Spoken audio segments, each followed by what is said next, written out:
Can we take 2 boxes from your shop? You only live once. Hi everyone, and welcome to the second episode of Rags to Riches. Today I'm so happy to talk with Mariam, a very kind, hardworking, and socially active person. So, welcome to the show and thank you so much for coming. Aw, thank you. First of all, hi everyone. I'm super happy to be here, and I'm super happy to talk with you, Alina, because it's been a while since we talked, and I'm just really excited.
So, let's start from the first section, which is the country you come from.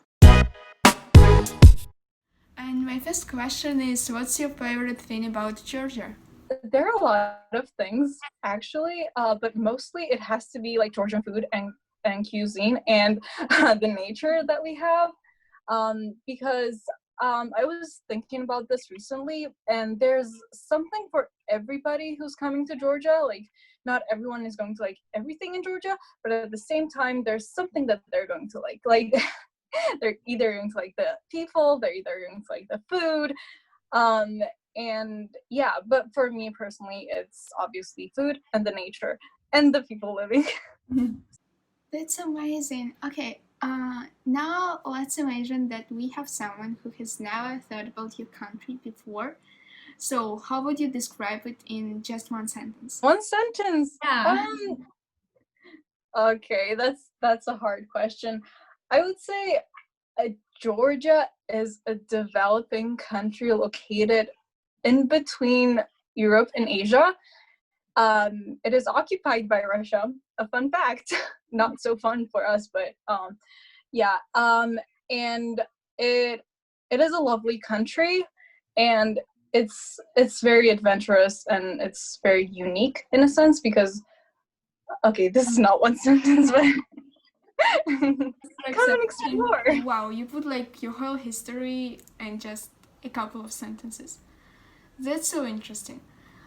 So, as far as I know, you live in the capital in Tbilisi. And what is your least and most favorite thing about the city? So the most favorite thing is the ancient part of the city, because it is so beautiful and it is so full of history, and there are so many old buildings and there are so many things going around because you just walk by and you see writing, and this person lived here and this poet lived here or something. So it's you get to explore the culture and touch it in a not physically, but kind of you connect with it.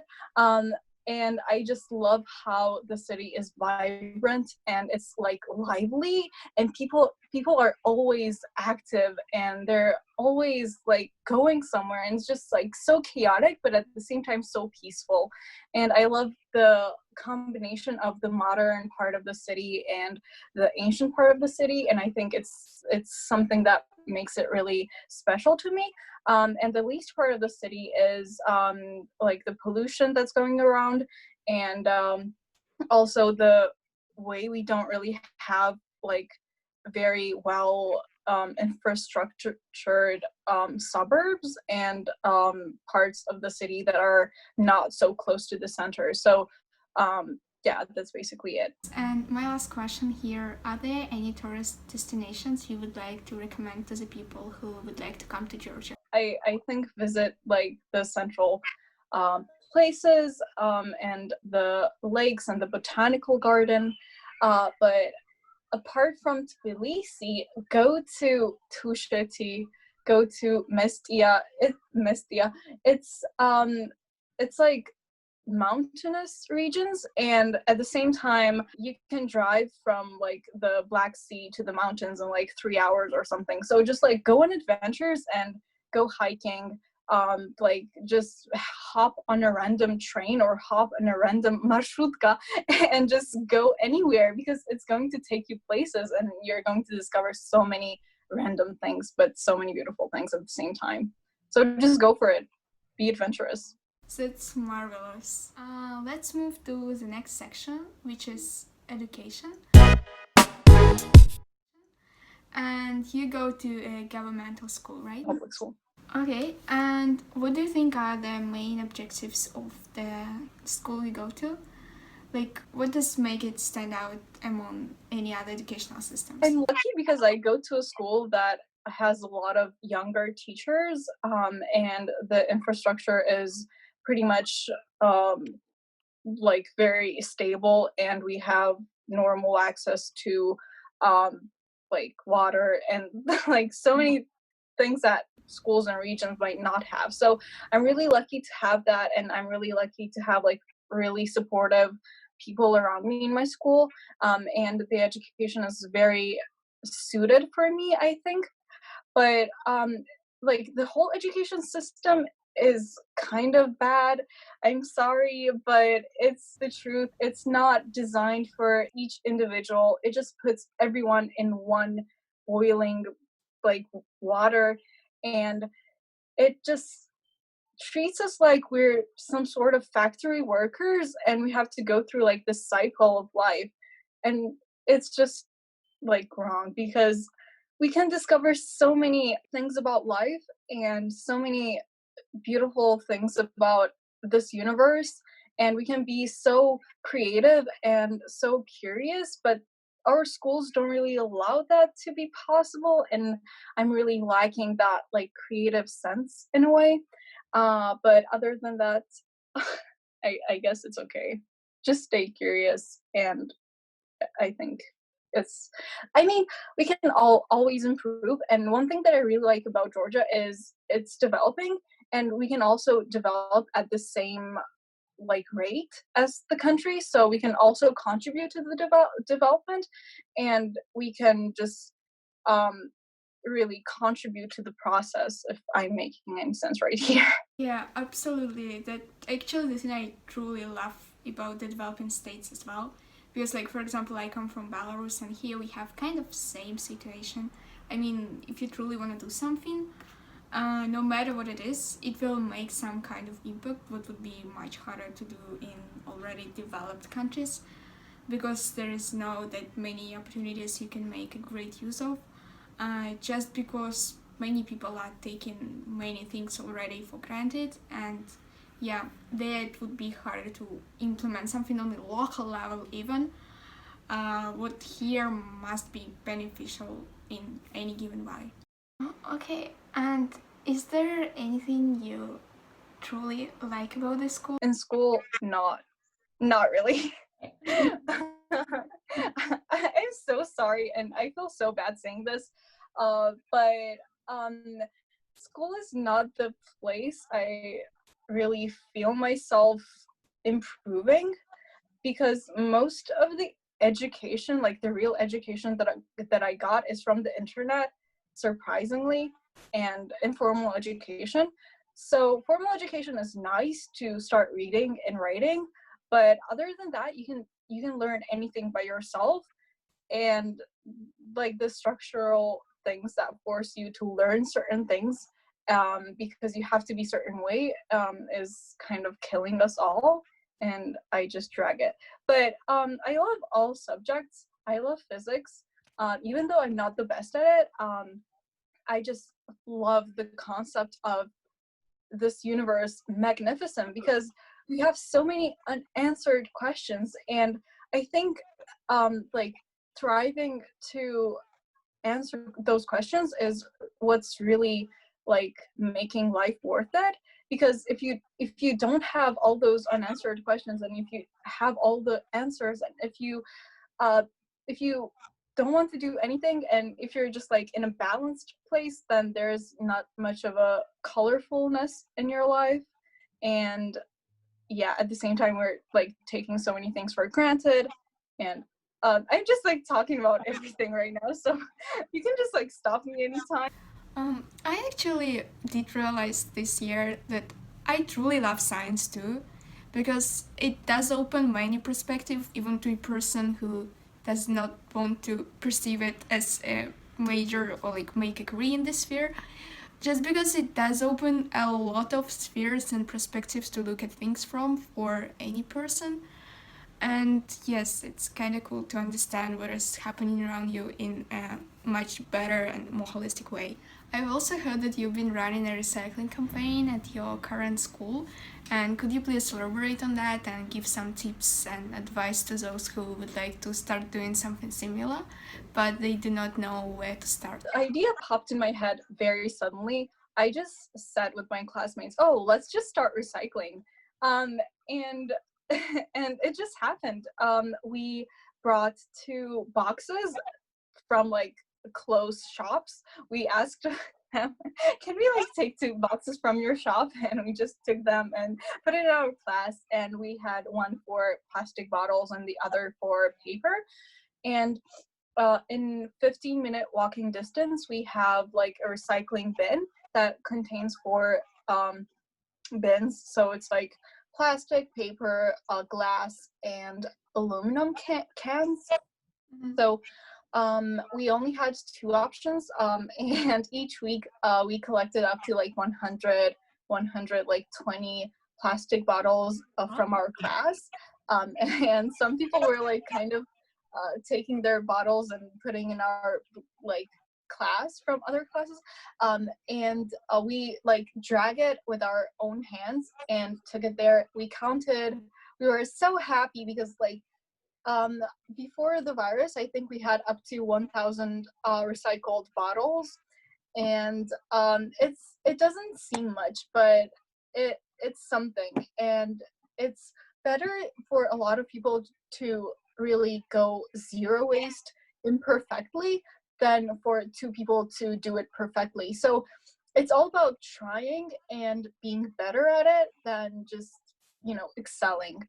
So yeah, and also we run a few projects, mostly informing people and kids younger than us about the environmental impacts, and the global warming and all those things. And then we invited an organization that talked about waste and how we should handle it. And I think it was pretty productive. And I think we would have done much more things if the virus didn't really ruin our plan. But I'm super happy that we just did something, and I cannot wait to do more better things. Wow, you're doing a fascinating job. Definitely keep it up. Also, I know you've been taking part in some news exchanges, and could you please elaborate on the ones you like the most? How did you get there, and what impact did they make on your life? The way we met each other is through an international camp. It's called European School Summer Camp for those who don't know it.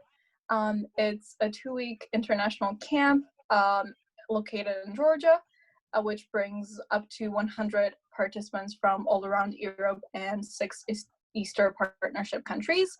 And I got accepted to the project via application and interview, which was kind of competitive, but I guess it was possible to get in with enough motivation and curiosity. And I'm just super happy that I got the chance to be there and experience all those wonderful things, because um, I just started to like look at my life and my country in a different way, because I just got connected to my country in a way that I never really thought I would. I just found so many amazing people, including you, Alina, and so many interesting people. And I don't know, it was just wonderful and magnificent in every possible way. And I broke a lot of stereotypes. and prejudices about people. Especially there are a lot of those in Georgia, and I guess also abroad. And also, one international youth exchange was called Upgrade, and it brought six countries together in February. So that was right before the virus really popped. Um, and it was also very interesting because I'm like it's like the same. I met people and I exchanged cultures and I talked a lot about everything, and it was so interesting in every possible way. So yeah, I just hope that everyone gets to experience such things because it's life changing, absolutely, and especially at a very young age, it really opens up new possibilities and new opportunities in every possible field. So yeah. Yes, actually get into any opportunity you could only think of, as you will find some new people, you will find yourself doing some activities you never thought of otherwise, and you'll just never be the same once you're done with the program. Exactly. It's like apply to everything that you can because like you're not going to get accepted to most of the things that you apply to, but you're going to get accepted somewhere and that something is going to be super productive and super worth it. So just go for it. Yes, fully agree with that. And what do you do in your free time, like when there is no exchanges, no school? What do you find yourself doing when you're not occupied by anything else? During quarantine, I started graphic design. I started learning Spanish, kind of. I just like start learning Spanish every year, but I just never really get to pass like the surface level. But I think I kind of improved myself in Spanish so I can speak a few sentences. Yeah. Also, I haven't been reading.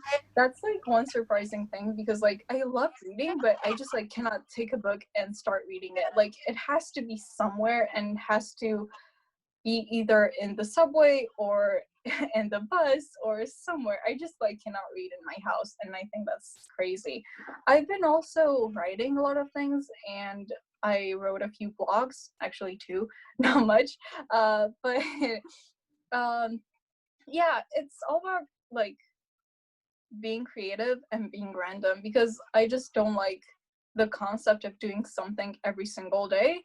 Like I had this idea to do something new every single day, so it's just more eye-opening and just really better for your self-esteem. And also I kind of started exercising, but I started and I finished quickly. So it's like it was nice. But yeah. Yeah, actually, I've been trying to start exercising for like, I don't know, the previous 2 months or so. Like, and each time I start in a couple of days, I'm like, I can't do that anymore. Yeah. So, if you had 3 wishes, what would you ask for? Three wishes. I really don't know because I just wish that everyone around me, especially in my family, was healthy and happy. Because everything else is just a matter of time and a matter of either luck or just opportunities. Because yeah, obviously like the fundamentals is to be, healthy and happy and to have access to all the basic needs.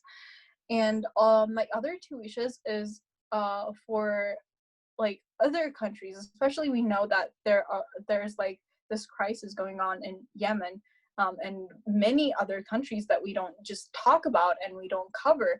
And I just wish that there was just peace in the world, and just like I don't wish every country to be super like developed because that's not really possible and that's just not realistic, but just be peaceful. And that's something that I really want to see in my lifetime, to not be wars and not be violence in the world and not be terrorism. So yeah.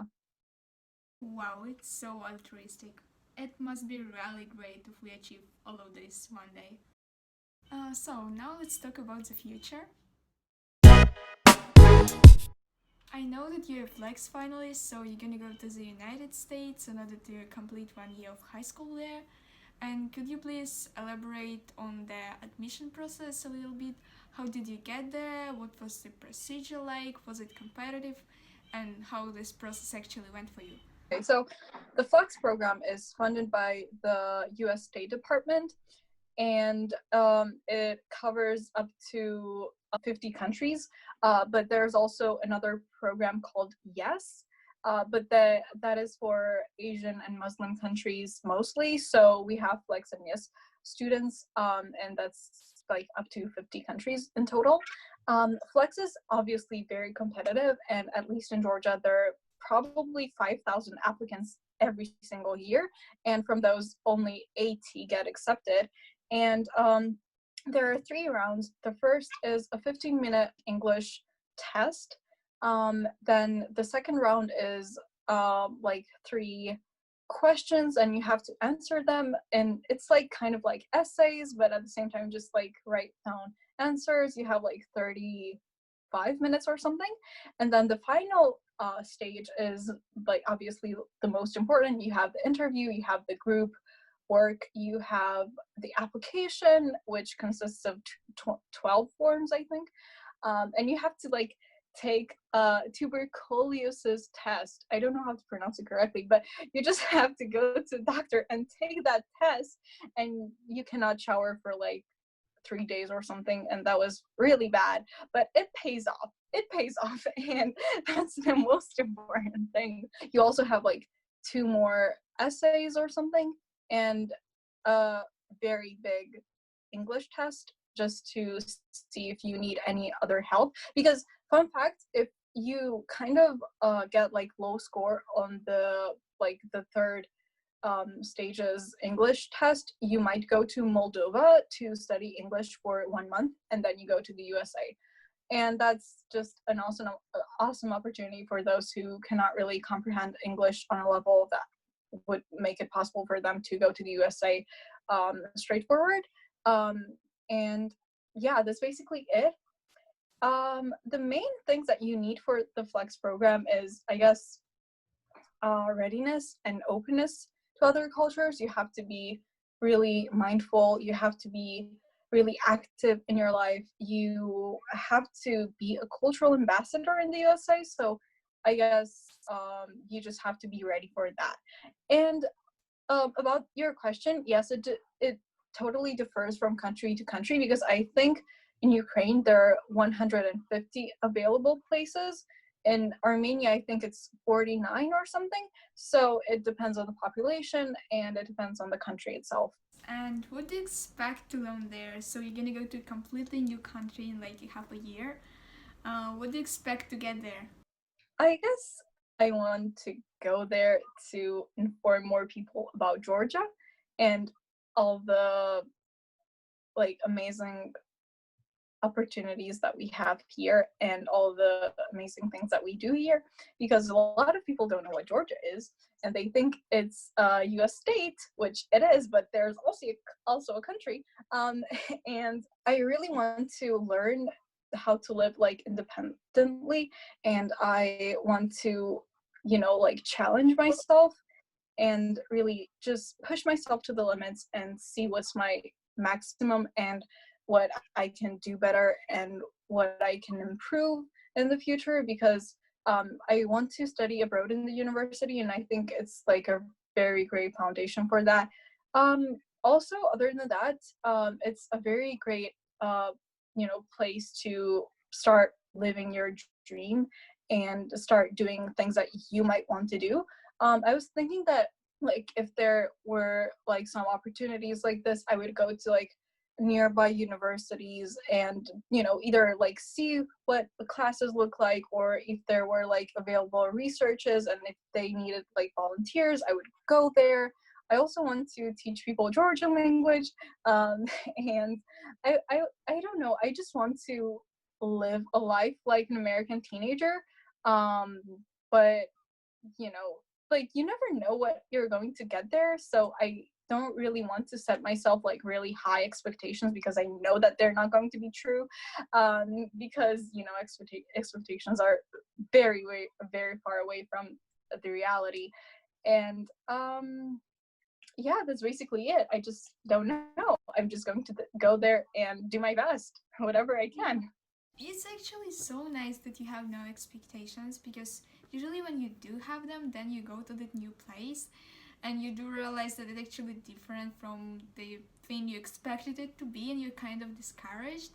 But if you do expect nothing, you just accept whatever there is, and yeah, then you come to your own conclusions. And my last question, do you have any plans for the future? Like, when you spend your exchange year abroad, what do you plan to do when you come back home?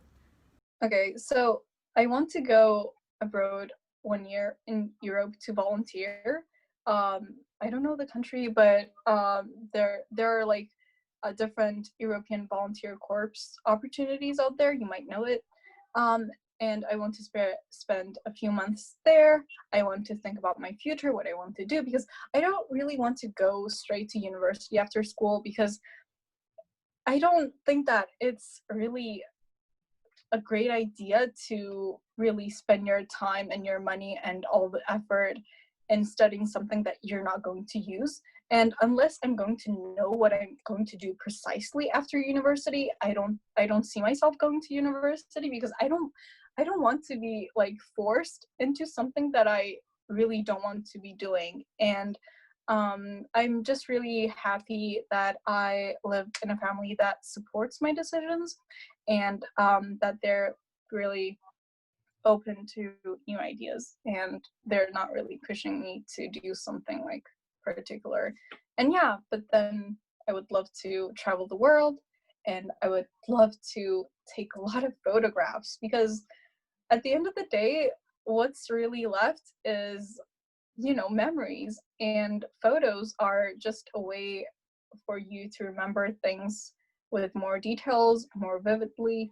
And I guess, yeah, just travel the world, just get to know myself, get to know other people, get to know different religions. That's a big one, because even if we don't really think that religion is essential, opening ourselves to different religions and different ideologies is essential to our development and our life, I guess. So it just, yeah, just I really want to be happy, and whatever it takes me to be happy, I'm just going to do it. Like, no regrets, because you only live once. It's so eye-opening.